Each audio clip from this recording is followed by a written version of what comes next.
You're in a dangerous wilderness situation, and you're with a crew of men that you do not trust. Learning about what it was like adventuring into the interior, the backwoods of North America in the 18th century. Well, they're exciting stories. Unfortunately, most of these stories, they weren't told. People didn't tell the stories because the men on those adventures weren't the kind of people that write down things in their journal. But we're lucky enough to have a wonderful journal to pick from, right from the 18th century. Nicholas Creswell, 1774 through 1777, young man from Great Britain. He comes to North America to seek his fortune, for lack of a better term. And he not only goes around the East Coast, has adventures that way, but he also takes more than one actual adventure into the backcountry of North America, into what is now Pennsylvania, Kentucky, almost to Indiana, but he intends to go there, but doesn't make it. An incredible journal to read through. Let me read to you a little bit of this dangerous backwoods adventure. His adventure starts in the Pittsburgh area, Pennsylvania. March 21st, 1775. Preparing for my journey, got my silverware packed up in as small a compass as possible. Mr. Findlay advises me to trade with a party of Delawares that have settled on the Wabash River for beaver skins. Mr. Findlay gave me a letter of credit to Mr. Richard Winston at Kaskaskia Village in Illinois. On March 23rd, 1775, bought me a gun, powder, and lead. A few weeks later, April 14th, 1775, Captain Stevenson advises me to build our canoes here. Provisions are cheaper than at Fort Pitt. Rice professes to be a carpenter and understands the building of them. Acquainted here and will undertake to have one finished in a fortnight. 2 weeks to make a dugout canoe. The dugout canoes that were made were walnut, 30 feet long, 2 feet wide, as he describes them. Hard to believe a walnut tree turned into a dugout canoe. It would have been so heavy. A few weeks later, they're out on the river. They have stopped at a small sort of stockade fort to recruit themselves. And this is Thursday, May 11th, 1775. Employed in washing our linen and mending our clothes. The next day, Friday, May 12th, 1775. This day held a council whether we should proceed or turn back. After much altercation, our company determined to persevere, though I believe they are a set of damned cowards. Here we are, another week later, Kentucky River, Sunday, May 21st, 1775. Proceeded down the river. About noon, got to the mouth of the Kentucky River on the southeast side. The Ohio is about 3/4 of a mile wide here. The Kentucky, 130 yards wide at the mouth, and continues its width about 2 miles when we camped in Beachy Bottom.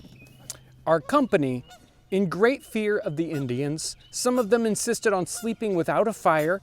After a long contest, it was agreed to put the fire out when we went to sleep, but I believe it was not done. Whatever my companions may be, I am not uneasy. I suppose it's because I don't know the danger of our situation, rainy weather. Another day later, camped on a hill in a beech thicket. All hands are well tired and very cross. One of the scouts killed a deer. Thursday, May 25th, 1775. Repairing our vessel by putting knees and caulking her with the bark of white elm pounded into a paste, which is tough and glutinous and something like birdlime, and answers the purpose very well. Some of our company shot a buffalo bull, saw several cross the river where we were at work. 2 canoes full of men passed us down the river going to Fort Pitt. Am convinced Rice, who's the person who's to take him into the interior, into the Wabash River, will not go with me, finds he's a great coward. On inspection, find our flour much damaged and obliged to come to an allowance of a pint per man per day. Had we come to this resolution sooner, It would have been better. Great quarreling among the company. Earlier, a whole herd of buffalo, while they were sleeping, jumped over the river and smashed one of their canoes, so they had to stop and repair it. Sunday, May 27th, 1775, this day got up several small rapids, thunder, lightning, rain, some high rocks and cedar hills. Find Rice does everything in his power to quarrel with me, determined not to give the first affront. So things really come to a head Monday, May 29th, 1775. This morning, George Rice, without any provocation, began to abuse me in a most scurrilous manner, threatening to scalp and tomahawk me, for I was bestowing a little manual labor upon him, but he flew to his gun and began to load, swearing he would shoot me. I did the same, had it not been for the timely interposition of my worthy friend, Mr. Norse. I believe one of us would have been killed. A great deal of abusive language was given on both sides, but nothing more. I had expected this for some time. He did it on purpose to get off his engagement to go down the Ohio, which was effectually done. Proceeded a little way up the river to a great buffalo crossing where we intended to kill some meat, our provisions almost out. They do make it to an interior little encampment with multiple cabins. The company breaks up at that point. I'm sure he's glad to be, rid of that company for the moment.